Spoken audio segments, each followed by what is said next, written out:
My name is Dorian Hayes, and at 34, I never expected my estranged family to suddenly reappear in my life. After disowning me 16 years ago for choosing architecture over the family business, they vanished until last month when my phone rang. My mother, suddenly sweet as honey, explained my golden child brother Nathan needed my lakefront home for his wedding after their venue flooded. When I refused, they decided to ambush me anyway with 200 guests. If you are watching this, drop a comment telling me where you are from and subscribe to hear what happened next. Growing up as the middle child between my sister Amelia and brother Nathan was a constant battle for attention and approval. From my earliest memories, I worked twice as hard for half the recognition while Nathan effortlessly became the center of our family universe. Our father, William Hayes, had built Hayes Construction from nothing but sweat and determination, transforming it into one of the most successful building companies in our state. He expected both his sons to follow in his footsteps without question. My mother Diane was equally demanding in her own way. Always concerned with appearances and the family reputation in our affluent community, she orchestrated our lives like social performances. Nathan, with his natural athletic ability and charismatic personality, perfectly fit the role she envisioned for her son. As the family golden boy, he received endless praise for minimal effort while I struggled for scraps of approval. Amelia, being the only daughter, escaped some of this pressure. My parents had different expectations for her, allowing her to pursue her own interests as long as she maintained appropriate social connections. But for sons of William Hayes, there was only one acceptable path. My passion for design and architecture emerged early. By age 10, I was building elaborate structures from whatever materials I could find, sketching building designs in notebooks, and reading everything I could about famous architects. My bedroom walls were covered with drawings of skyscrapers and innovative homes, while Nathan's displayed football trophies and team pennants. High school only widened the divide. I excelled academically, maintaining a perfect GPA while developing my design skills. Nathan struggled with grades but excelled at sports, particularly football. Every C he managed to achieve was celebrated like a remarkable accomplishment, while my straight A's were simply expected. The defining moment came during my junior year when I entered the state architecture competition for high school students. For months, I worked late into the night perfecting my design for a sustainable community center. When the results were announced, I was awarded first place with a special commendation from the judges. The ceremony was scheduled on a Friday night, the same time as one of Nathan's regular season football games. I still remember sitting alone in that auditorium, scanning the crowd as names were called, hoping to see my parents slip in late. They never came. When I returned home with my trophy, it was placed on a shelf in my room while the entire family discussed Nathan's 2 touchdown passes at dinner. My art teacher, Mrs. Calloway, became the first adult to truly see my potential. She encouraged me to apply for architecture programs and helped me prepare my portfolio. When acceptance letters arrived, including a full scholarship to the prestigious Westmore University architecture program, I felt vindicated. The confrontation happened on my 18th birthday. Instead of celebration, my father called me into his study where both parents waited with stern expressions. "It is time to be practical about your future," my father said, leaning forward across his mahogany desk. "You will begin working at Hayes Construction next month. The architecture nonsense ends now." When I explained about the scholarship and my dreams, his face hardened. "Either you join the family business, or you are no longer part of this family. Your choice." That night, with my mother's silent tears and my father's cold stare following me, I packed a single suitcase. Nathan watched from his doorway with a satisfied smirk as I carried my belongings downstairs. No one helped. No one spoke. I was given 30 minutes to collect 18 years of life before the door closed behind me. The first month was the hardest. I slept in my car for 3 nights before finding a roach-infested studio apartment shared with 2 other students. To afford tuition beyond the scholarship, I worked 3 jobs. Mornings at the campus cafeteria, afternoons at the university bookstore, and nights bartending at a local dive. I averaged 4 hours of sleep between work and studies. During my second semester, Professor James Wilson noticed my exhaustion during his design theory class. After hearing my situation, he became more than a teacher. He became the mentor and father figure I desperately needed. Through his guidance and occasional dinner invitations that ensured I ate properly at least once a week, I survived that first brutal year. My first architectural internship came through Professor Wilson's recommendation. It paid barely enough to afford a slightly better apartment, but it was a crucial first step into the professional world I dreamed of joining. Despite financial hardship and complete family absence, I graduated with honors 4 years later. Building my career required patience and persistence. Starting as a junior designer at a small firm, I worked longer hours than anyone else, volunteered for challenging projects, and continued learning. Each promotion was hard-earned, each salary increase carefully saved. While my former classmates spent money on expensive cars or vacations, I lived simply and invested strategically. 12 years of discipline yielded results. At 31, I had saved enough to purchase a beautiful lakefront property 30 miles outside the city. The land was everything I had dreamed of. 3 acres with old-growth trees, 200 feet of lake frontage, and stunning sunset views. Using connections built over years in the industry, I designed my home myself and hired trusted contractors at favorable rates. The house became my masterpiece. 3,000 square feet of modern design harmonizing with the natural landscape, featuring floor-to-ceiling windows overlooking the water, a cantilevered deck, and sustainable systems throughout. Every inch reflected my architectural vision and stood as physical proof of overcoming rejection. While building my career and home, I also constructed something equally important: a family of choice. Taylor, my roommate during the second year of college, remained my closest friend through every struggle. Marcus, a colleague who became a corporate attorney, provided both friendship and occasional legal advice. Eliza, who purchased the property adjacent to mine, completed our tight-knit group of 4 who celebrated holidays, birthdays, and life milestones together. Occasionally, my cousin Jordan would send updates about family happenings. I learned about Nathan dropping out of college to work for our father, Amelia getting married and moving to Colorado, and various business developments.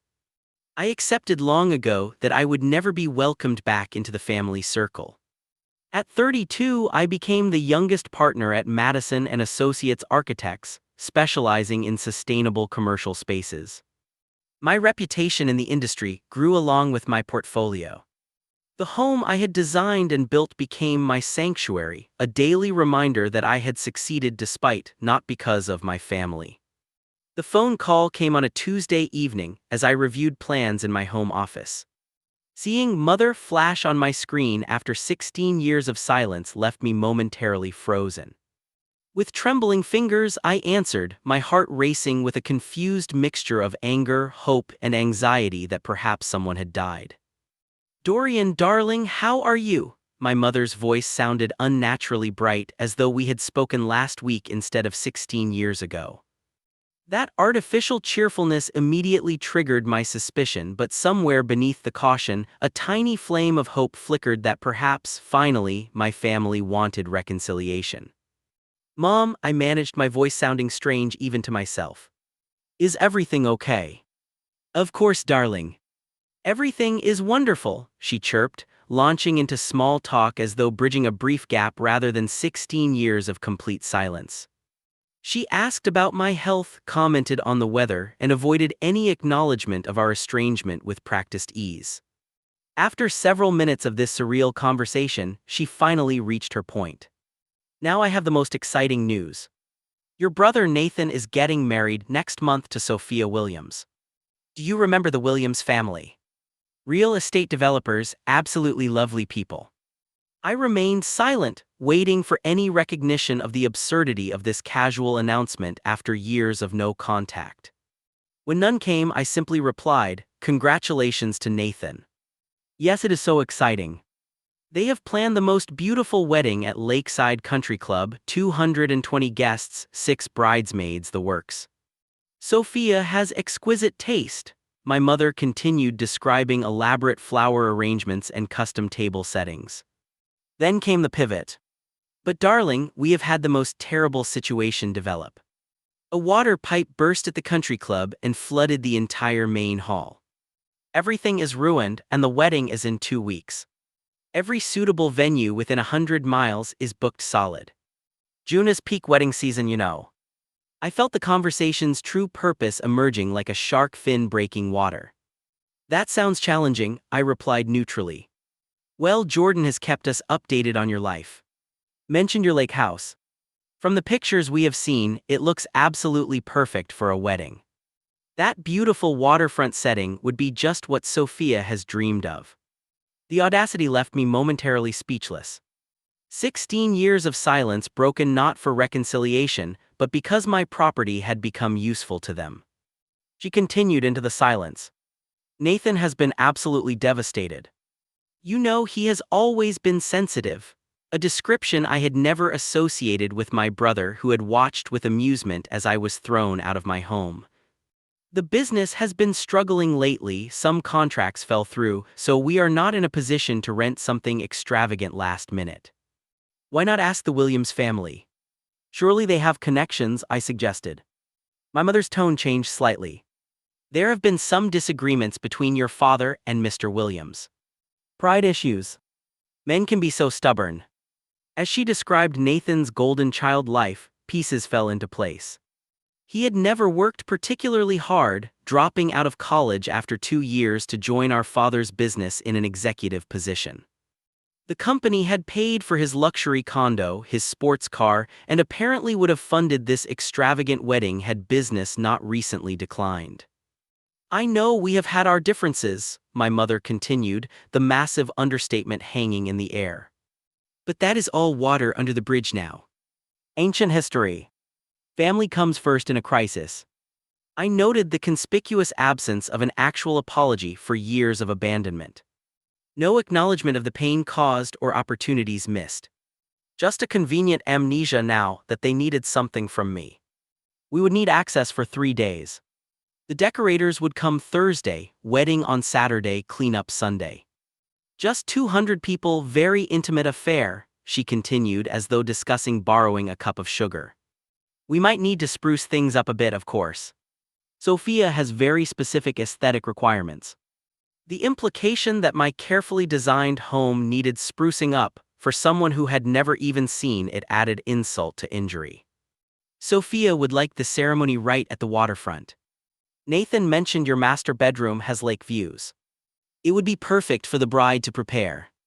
They wanted not just my property but my private spaces as well. The presumption was staggering. Mom, I said firmly, I am sorry about their venue situation, but I cannot host a wedding for 200 people with 2 weeks' notice. My home is not a wedding venue, and I have work commitments. The silence on the other end was heavy with shock. Clearly, refusal had not been considered as a possibility. But this is your brother's wedding, she finally said, her voice hardening. A brother I have not spoken to in 16 years because this family chose to disown me, I replied calmly. You chose to leave, she snapped, the cheerful facade cracking. Now you are choosing to ruin Nathan's special day out of what? Jealousy. Resentment. I heard shuffling, then my father's gruff voice came on the line. Dorian, this family has supported you your entire life. The least you can do is help your brother in his time of need. The revisionist history was breathtaking. Supported me. You threw me out on my 18th birthday with 1 suitcase. I put myself through college working 3 jobs while living in conditions you would never allow a dog to experience. That was your choice, he barked. And now you have that fancy house and career because of the values we instilled in you. Time to show some gratitude and family loyalty. I appreciate the call, I said, working to keep my voice steady, but my answer is no. I wish Nathan and Sophia the best with their wedding plans, but I cannot host it. You will regret this selfishness, my father warned before hanging up. I sat in my office, hands shaking slightly as the familiar pain of rejection washed over me. The brief, foolish hope for reconciliation had been crushed under the weight of their unchanged entitlement and disregard. Within an hour, the text messages began. My mother sent a series of increasingly emotional pleas about family obligation and Nathan's disappointment. My father's single message was more direct. Your response to this will permanently determine your place in this family. The irony that they had determined that place 16 years ago was apparently lost on him. That night Nathan called. His tone started friendly, as though we were close brothers who spoke regularly. When I maintained my position, the facade dropped quickly. Still the same selfish Dorian, he sneered. Some things never change. Always thinking only about yourself while I have been taking care of the family business and parents. But go ahead, ruin the most important day of my life because you are still jealous of my success. I ended the call feeling drained but certain of my decision. I called Taylor, who validated my boundary setting and reminded me that I owed nothing to people who had discarded me when I was barely an adult. That night, I slept poorly, old feelings of inadequacy and rejection resurfacing despite years of therapy and success. But morning brought renewed resolve to protect the boundaries and life I had worked so hard to build. The following week brought an escalating campaign of emotional manipulation and pressure. My phone vibrated constantly with messages and calls from family members, many who had never reached out during 16 years of estrangement but suddenly had strong opinions about my family duty. Nathan called again, his voice dripping with practiced concern. Sophia is absolutely devastated, Dorian. She has been crying for days. This was supposed to be the happiest time of our lives, and now everything is falling apart because of your stubbornness. Before I could respond, my phone signaled another call. Sophia herself, a woman I had never met or spoken to.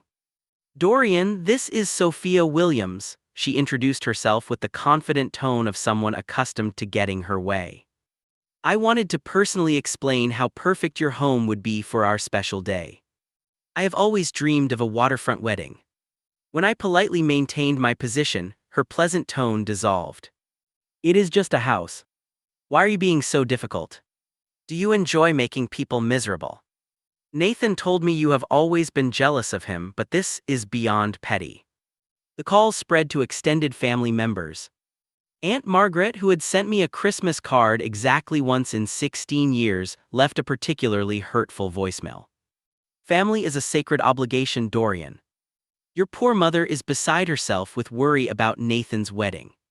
After everything your parents did for you, this is how you repay their love and sacrifice.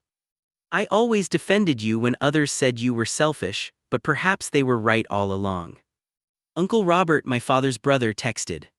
Your success came from the foundation your parents built. Time to remember where you came from and pay your debts to this family. Each message reopened the wound of my 18th birthday. The scene played vividly in my mind. My father's face flushed with rage as he slammed his fist on his desk, shouting that no son of his would waste his life drawing pictures when there was real work to be done at Hayes Construction. My mother had stood in the corner, silent tears running down her face but offering no defense or support. Your father knows what is best, she had whispered when I looked to her for help. Nathan had leaned against the doorframe watching the scene with a satisfied smirk. As I packed my belongings, he had followed me upstairs. More room for my trophies in the display cabinet now, he had commented casually. Dad will finally stop comparing my grades to yours. They had watched coldly as I carried a single suitcase and backpack out the front door.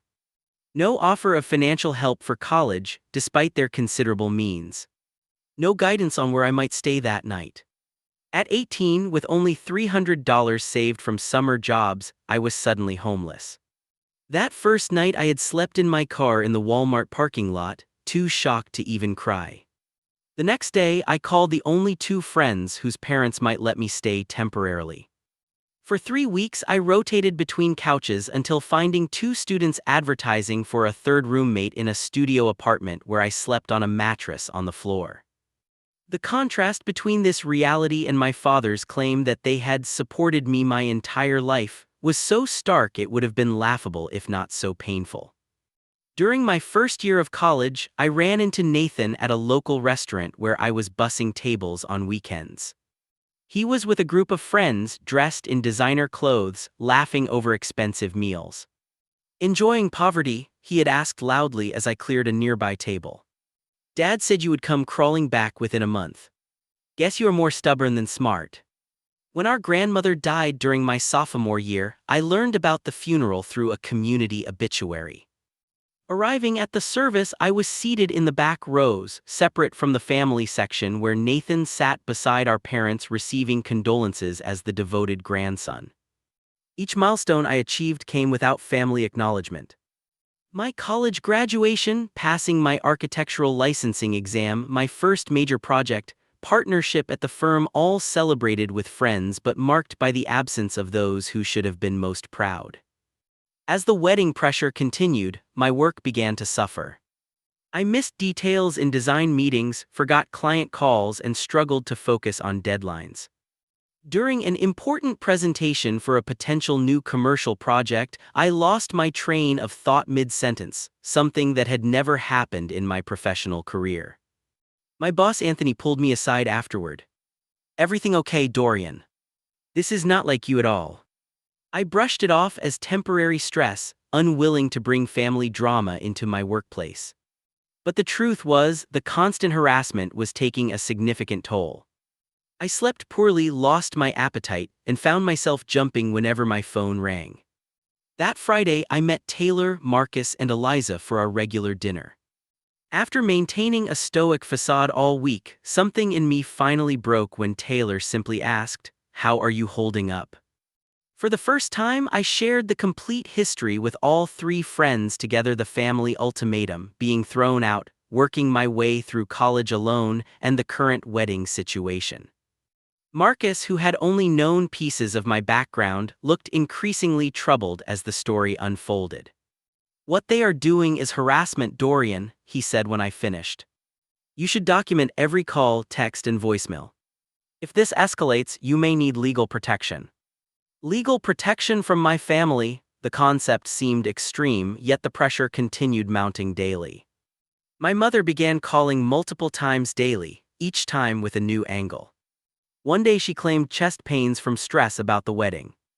The next, she suggested my father might be willing to finally put the past behind us if I cooperated with the wedding plans. My father's approach was more direct, leaving a voicemail suggesting there could be professional consequences for continuing to refuse. Whether this was an empty threat or he actually intended to contact clients was unclear, but the implied intimidation was unmistakable. The most disturbing revelation came when the wedding planner herself called me directly. "Mr. Hayes, I am Ashley Montgomery from Elite Wedding Planners. I am coordinating your brother's event and need to schedule a site visit to your property tomorrow to finalize layout details." "Excuse me," I asked, stunned. "Who gave you my contact information?" "Your mother provided it along with the property address. She mentioned you had generously offered your home as the new venue." They had told people the venue change was confirmed. 200 guests now expected to attend a wedding at my home in just 10 days. The physical symptoms of stress intensified. I woke at 3 a.m. with my heart racing, found myself unable to eat more than a few bites at meals, and experienced my first panic attack in 5 years while driving home one evening. Pulling over to the side of the road, I sat with my head against the steering wheel, struggling to breathe as waves of anxiety crashed over me. Almost without conscious decision, I found myself driving past my childhood home that night. The large colonial house looked exactly as I remembered, warm lights glowing from within, my father's luxury car in the circular driveway. For a brief moment, I considered giving in just to end the constant pressure. Then I remembered the coldness in their eyes as I left 16 years ago. The complete lack of support during my hardest years. The fact that they reached out now not to heal wounds, but to use my hard-earned success for their convenience. During my next therapy session, Dr. Rivera helped reinforce my right to set boundaries. "What would you tell a friend in your situation?" she asked. When I admitted I would advise them to stand firm, she nodded. You deserve the same protection you would offer someone you care about. I began keeping a detailed journal of every contact. Calls, texts, voicemails, noting times, content, and my emotional response. The documentation created some emotional distance, transforming the harassment from overwhelming to simply exhausting. But nothing prepared me for the true depth of betrayal that Sunday would reveal. My phone rang early Sunday morning. Seeing cousin Jordan's name was a welcome change from the barrage of other family members. Jordan had remained cordial over the years, occasionally sharing major family news without pressure or judgment. Dorian, I need to tell you something, and I am really sorry to be the one doing this, Jordan began, voice tight with obvious discomfort. What is it? I asked, immediately concerned by his tone. Your family, they are planning to just show up at your house on Saturday with the entire wedding party regardless of your refusal. What? That is impossible, I replied, though the sinking feeling in my stomach suggested otherwise. I am in the family group chat, Jordan explained. They added me to help coordinate some cousins. Last night they finalized plans to simply arrive at your place Saturday morning with decorators, caterers, the wedding party, everyone. They are assuming once people are there, you will not turn them away. That is trespassing, I said, my voice sounding distant in my own ears. I know. I am so sorry. I am sending you screenshots of the conversation. You need to see what they are planning. My phone pinged with incoming messages. Opening them revealed a series of texts between my parents, Nathan, Sophia, and various vendors. The evidence was undeniable. Please arrive at 11 a.m. sharp, my mother had written to the decorators. We want everything ready by 3 p.m. when guests begin arriving. Sophia had commented. His empty house is going to waste anyway. The lakefront is perfect for the ceremony. My father's message chilled me. Once we are all there, he will not make a scene. Time to put him in his place once and for all. Nathan had actively participated in the scheme. He will cave when everyone is there. He has always cared too much about what people think. More screenshots showed my mother had shared my address and even an outdated security gate code from years ago when Jordan had visited. She had already signed contracts with catering companies listing my address as the venue. The wedding planner had created a detailed layout of my property based on satellite images, marking where tents would be placed, catering stations set up, and even designating my master bedroom as the bridal preparation suite. Most troubling was a digital proof of the updated wedding invitation with my address clearly printed, apparently already distributed to all guests via email. Does Sophia's family know about this plan? I asked Jordan. I do not think so, he replied. From what I can tell, they believe you agreed to host. Your parents told everyone you were thrilled to help after the venue disaster. Social media posts from various wedding party members expressed excitement about the surprise venue change and stunning lakefront ceremony. Jordan's final words before hanging up confirmed my worst fears. They are really planning to just show up, Dorian. All of them. I am so sorry. This is not right. I sat at my kitchen island staring at the messages, my hands shaking so badly I nearly dropped the phone. The complete disregard for my explicit refusal, my property rights, and basic respect was overwhelming. The betrayal cut deeper than the original estrangement. Then they had at least been honest about their rejection. Now they pretended reconciliation while plotting to violate my home, the sanctuary I had built through years of hard work without their help. Something inside me broke. My legs gave way as I slid to the kitchen floor, violent sobs tearing through my body for the first time since those early days of homelessness. Every rejection, every missed milestone, every cold silence from my family crashed over me in waves of grief. I lost track of time sitting there, memories flashing through my mind. My father's dismissal of every achievement. My mother's failure to stand up for me. Nathan's constant belittling. The collective family decision that I was dispensable. And now they plan to invade the home I had built, the physical manifestation of overcoming their rejection simply because it was convenient for them. Hours passed as I moved to my deck, staring blankly at the lake. For a brief, dark moment, I considered simply leaving town for the weekend to avoid confrontation entirely. Let them have their wedding in my empty house rather than face the pain of another family showdown. The thought of strangers moving through my private spaces, using my belongings, treating my home as a venue without permission filled me with a sense of violation. This house represented everything I had accomplished despite their abandonment. Allowing this invasion would surrender the last of my dignity. As the sun began to set over the lake, casting long shadows across the water, I hit emotional rock bottom. The family who should have loved and protected me saw me only as property to be used when convenient. The pain was so complete it felt physical, a crushing weight on my chest making it difficult to breathe. And then, watching the final rays of sunlight disappear, something shifted. The devastation began to crystallize into resolve. I had survived their rejection once before, building a life they could never have imagined for me. I would not allow them to violate the sanctuary that life had created. For the first time since receiving Jordan's call, I picked up my phone and texted the 3 people I knew would stand by me without question. Emergency meeting at my place.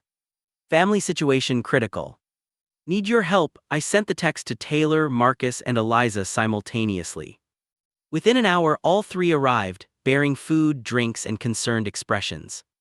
After sharing Jordan's warning and the screenshots, their reactions ranged from disbelief to outrage. "They cannot just show up with 200 people at your private home," Taylor exclaimed. "That is insane." Marcus, always the practical attorney, immediately shifted to solution mode. "You have several legal options here, Dorian. This is trespassing, plain and simple.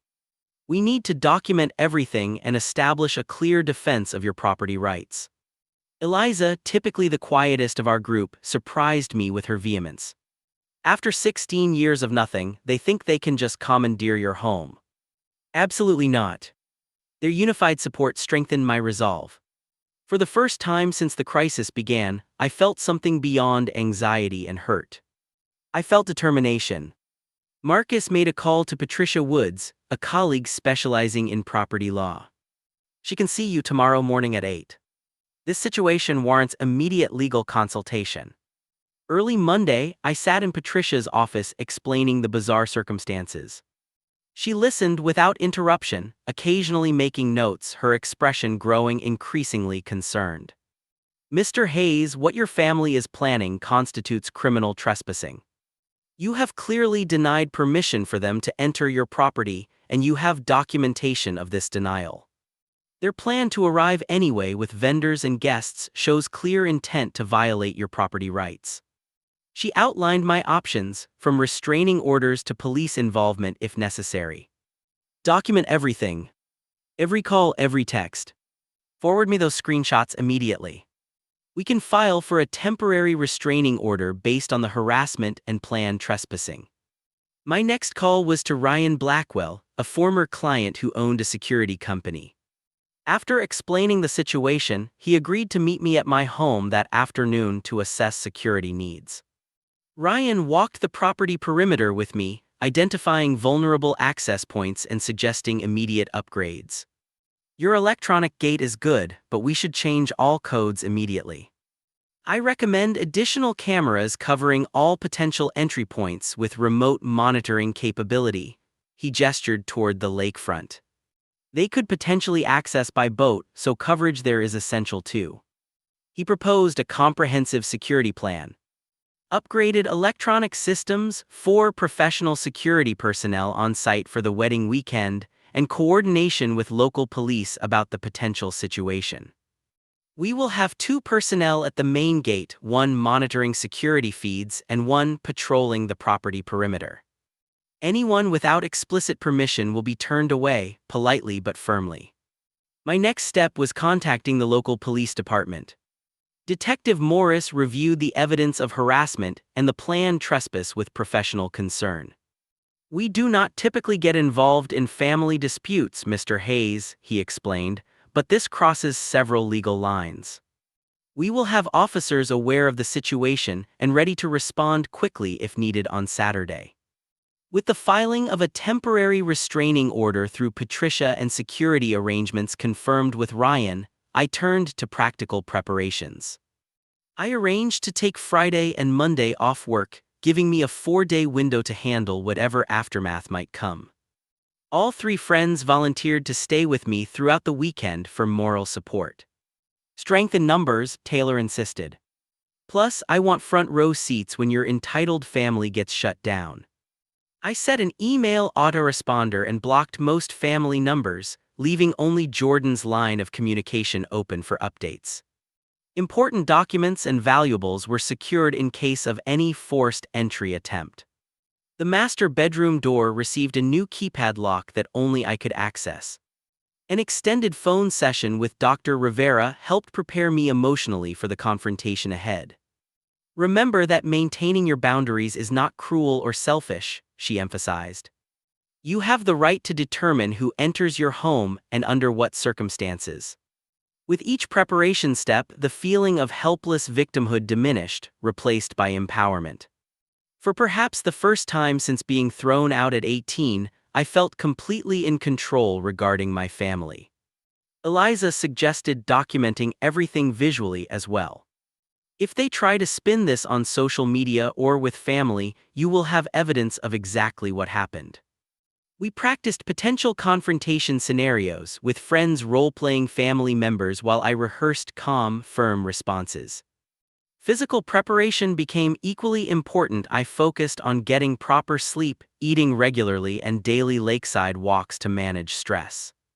I created a detailed timeline of all harassment contact for legal records, noting over 70 separate calls, texts, or voicemails in just 12 days. Patricia confirmed this pattern easily met the standard for harassment. The day before the planned wedding invasion, Ryan returned with his security team for a final property walkthrough. Each team member received specific assignments and communication protocols. Security cameras were tested, new gate codes implemented, and monitoring systems activated. As a final precaution, Patricia drafted a formal legal notice that was emailed to my parents, Nathan, Sophia, and the wedding planner, explicitly stating that none of them had permission to enter my property and that any attempt to do so would constitute criminal trespassing. That night, my friends stayed over, helping transform my anxiety into resolute preparation. For the first time in weeks, I felt a surprising sense of calm. Whatever happened tomorrow, I was prepared. They have no idea what they are walking into, Taylor commented as we finished final preparations. They still think of you as that 18-year-old kid they could push around. They have no clue who you have become. Looking around at my beautiful home, now secured and supported by professionals and true friends, I realized she was absolutely right. Saturday morning dawned clear and beautiful, the kind of perfect summer day ideal for a wedding. The irony was not lost on me as I sipped coffee on my deck, watching the sunrise reflect on the still lake surface. The security team arrived promptly at 7, led by Ryan, who established a command center in my home office. Multiple camera feeds displayed on laptops showed every approach to the property. Each team member wore professional attire and carried radios for instant communication. Remember, firm but professional at all times, Ryan instructed his team. No matter how they behave, we maintain composure. Detective Morris called to confirm police awareness of the situation. We have patrol cars in your area today. Response time should be under 5 minutes if needed. Taylor and Marcus arrived with breakfast and moral support. The kitchen filled with the scent of coffee and bagels as we reviewed the day's likely scenarios one final time. You do not have to face them directly if you do not want to, Marcus reminded me. The security team can handle everything. I appreciated the option but had decided overnight that I would confront my family personally. 16 years of avoidance had ended the moment they planned this invasion. It was time to face them directly. At 9:15, the first vehicle approached the gate, a van marked Elite Floral Designs. Through the camera feed, I watched the driver's confusion when security personnel stopped them. I have a delivery for the Hayes Williams wedding, the the driver explained, checking his paperwork. "This is private property, sir," the security officer responded calmly. "There is no wedding authorized at this address today." The driver made a phone call, likely to the wedding planner, before reluctantly departing. By 10:30, similar scenes had played out with catering vans, chair rental deliveries, and a tent company. Each was turned away with the same polite but firm explanation. At 10:45, a black SUV approached the gate. The camera zoomed in to reveal my parents in the front seat with Nathan beside them. My heart raced as I watched security stop them. "This is our son's home," my father announced imperiously. "Open this gate immediately." "I am sorry, sir, but Mr. Hayes has not authorized your entry to the property. I will need to ask you to turn around." "This is ridiculous." "We are his family," my mother's voice carried through the microphone. "There has been a misunderstanding. Call Dorian immediately." More vehicles began arriving behind them, a limousine presumably containing Sophia, cars with wedding party members, early guests. The road outside my gate quickly grew congested. "Sir, this is private property," the security officer repeated. "Mr. Hayes has explicitly stated you do not have permission to enter." "Get Dorian out here now," my father demanded, his face reddening. "I want to speak to him directly." I turned to my friends. "I think that is my cue." With Ryan beside me and Taylor and Marcus following for support, I walked down the driveway toward the gate. My heart pounded, but my steps remained steady. 16 years of pain and rejection culminated in this moment. The security officer opened a small side gate to let me approach while keeping the main entrance secure. My father's expression shifted from anger to shock when he saw me flanked by security and friends. "Dorian, what is the meaning of this?" he demanded. "We have 200 people arriving for your brother's wedding. Tell these people to open the gate immediately." I remained calm, my voice steady. "I told you clearly that I would not host Nathan's wedding. You chose to ignore that and plan this ambush anyway." "Ambush?" my mother exclaimed with theatrical shock. "This is a family celebration. We thought you were just being difficult. Surely you would not embarrass us in front of all these people." "Actually, I have the evidence right here," I replied, holding up my phone. "Screenshots of your group chat planning to arrive despite my refusal. Contracts you signed using my address without permission. A diagram of my home marking which rooms you plan to use. This was a deliberate attempt to override my explicit refusal." My father's face darkened. "You would ruin your brother's wedding day over some childish grudge. You realize what this will do to our family's reputation." "Our family," I repeated quietly. "The same family that threw me out with one suitcase 16 years ago and never called to see if I had a place to sleep that night. The same family that has not contacted me once until you needed to use my home." Nathan stepped out of the car, his expression a mixture of embarrassment and anger. "Dorian, stop being so dramatic. It is just a house. You can leave for the day if you are so bothered by helping your family for once." More cars were arriving behind them. I could see confused guests staring at the developing confrontation. The limousine door opened, and a young woman in an elaborate white dressing gown emerged. Sophia, already in her wedding attire, apparently planning to prepare at my home as scheduled despite never having received permission. "What is happening? Why are we stopped at the gate?" she demanded, then spotted me. "Are you Dorian? Why is your security not letting us in? The ceremony starts in 4 hours. "Because there is no ceremony here today," I replied calmly. "I explicitly told your fiancé and his parents that I would not host your wedding. They chose to ignore that and planned to arrive anyway." Her face flushed with anger. "But the invitations went out.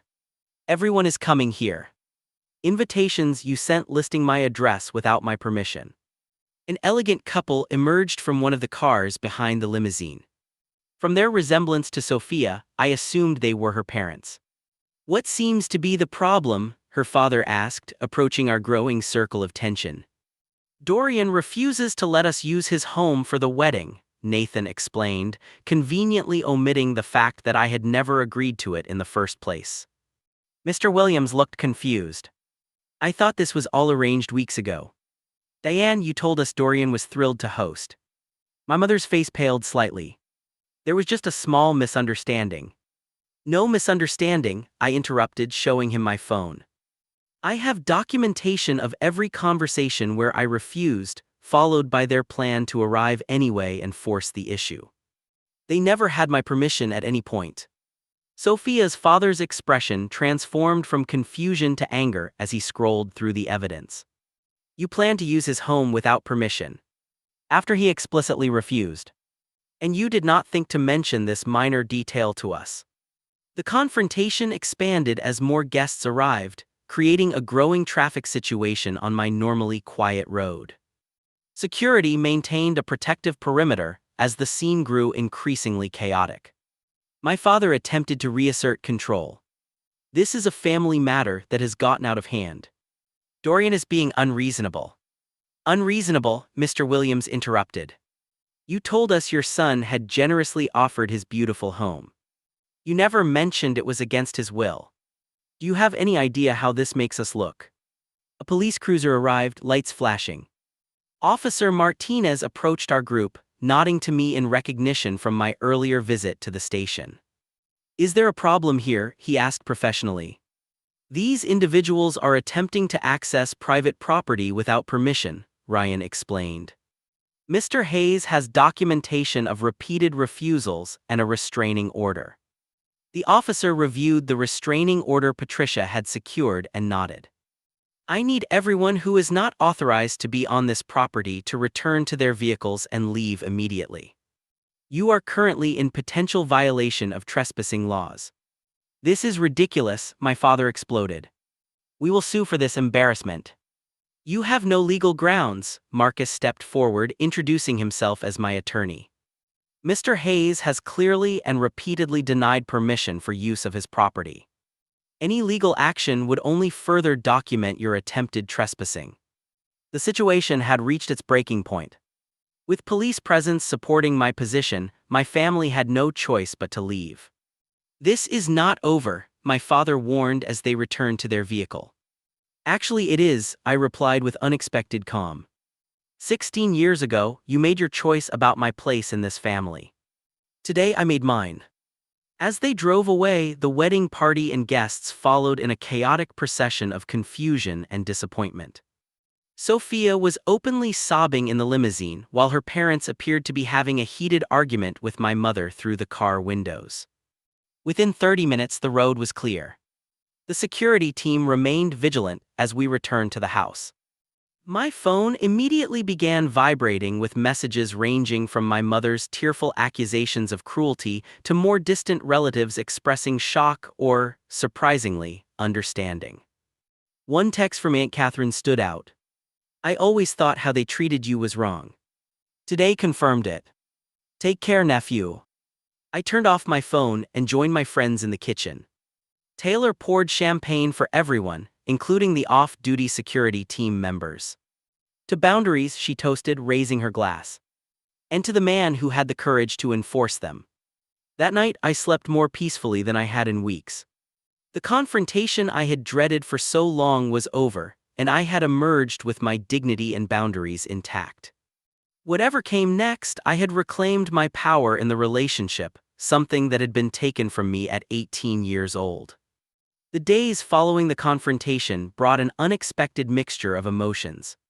Relief dominated initially. The constant anxiety had lifted, replaced by a profound sense of having stood my ground successfully. But quieter feelings emerged as well. Grief for the family relationship I had always wanted but never had, sadness for what could have been, and finally, acceptance. 1 week after the failed wedding invasion, my friends organized a celebration dinner at my home. They had witnessed my strength but also understood the emotional toll. To Dorian, Marcus toasted, raising his glass. Who taught us all what real courage looks like? The most surprising aftermath came in the form of an email from Mr. Williams, Sophia's father. I want to personally apologize for our part in Saturday's unfortunate events, he wrote. Had we known the true circumstances, we would never have participated in such a violation of your privacy and property rights. My wife and I were misled about the situation and deeply regret any distress caused to you. Cousin Jordan called with updates about the family fallout. The wedding had eventually taken place that evening at the community center, hastily rearranged and significantly scaled down from the original plans. Many guests had left after the gate confrontation, unwilling to wait through the chaos of finding an emergency venue. Nathan and Sophia had a huge fight afterward, Jordan reported. Apparently, she blames him for not being honest about the situation, and he blames your parents for mishandling everything.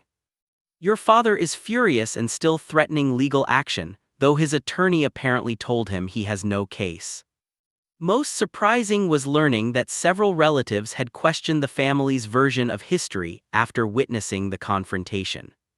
My Aunt Elizabeth, who had always followed my father's lead, sent a small package containing a wedding gift card with a note. I should have reached out years ago. What happened to you is wrong. Over the following weeks, I made careful decisions about which relationships might be worth cautiously rebuilding. Elizabeth's genuine remorse seemed authentic, and Jordan had proven his loyalty. A few other cousins reached out with tentative connections I chose to accept. Professional success followed the emotional breakthrough. The major design project that had stalled during the family crisis received renewed focus, and its completion brought accolades within the firm. Anthony called me into his office one Monday morning.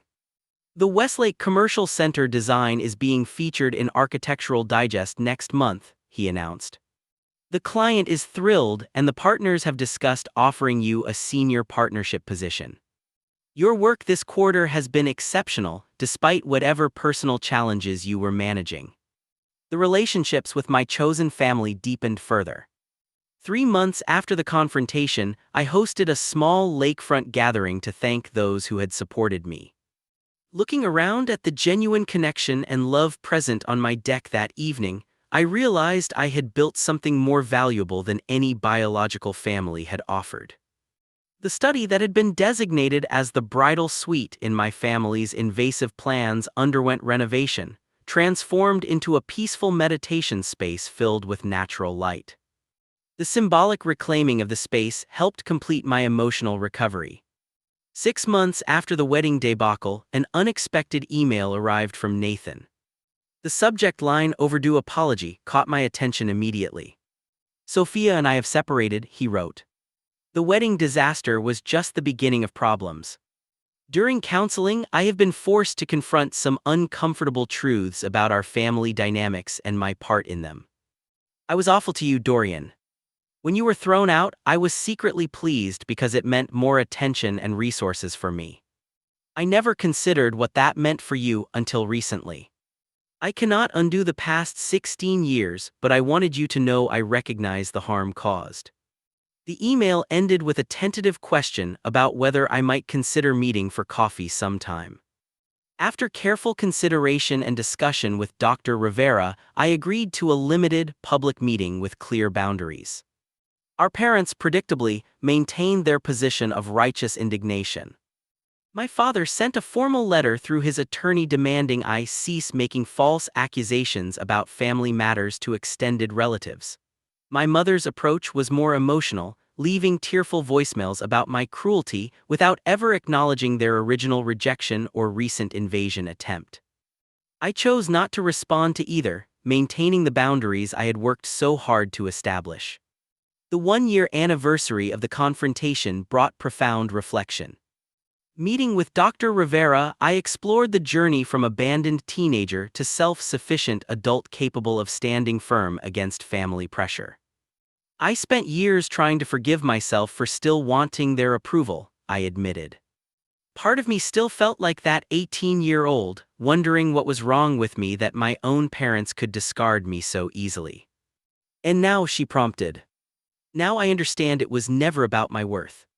Their conditional love was their limitation, not mine. I built a life they could not imagine for me, not to prove anything to them but because it was the life I deserved. The most important understanding was about the meaning of family. Blood relationships had failed me at every critical juncture, while my chosen family had provided unwavering support.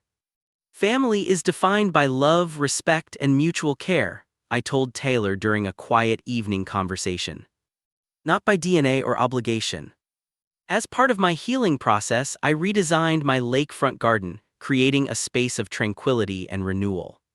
Professor Wilson, now retired but still my cherished mentor, visited to see the completed project. "You have built something remarkable here, Dorian," he said, gesturing beyond the physical property to the life it represented. "Not many could have overcome what you did with such grace." The final piece of wisdom came unexpectedly during a morning meditation in my newly designed study. I realized that forgiveness was not about excusing others' actions, but freeing myself from the weight of resentment. I could acknowledge the harm done without allowing it to control my future. My journey from rejection to resilience had taught me that while we cannot control how others treat us, we can always control how we respond and the boundaries we establish. Standing firm that day at my gate was not just about a wedding, it was about claiming my right to be treated with basic respect and dignity.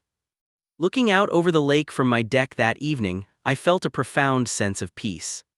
The home I had built represented not just architectural achievement but personal triumph, overcoming abandonment to create a life of meaning, purpose, and authentic connection.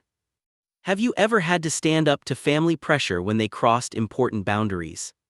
Leave a comment below sharing your experience. Every time we enforce healthy boundaries, we grow stronger, even when it is difficult. If this story resonated with you, please like, subscribe, and share with someone who might need encouragement to stand their ground. Thank you for listening to my journey, and remember, you deserve respect, no matter who is trying to deny it.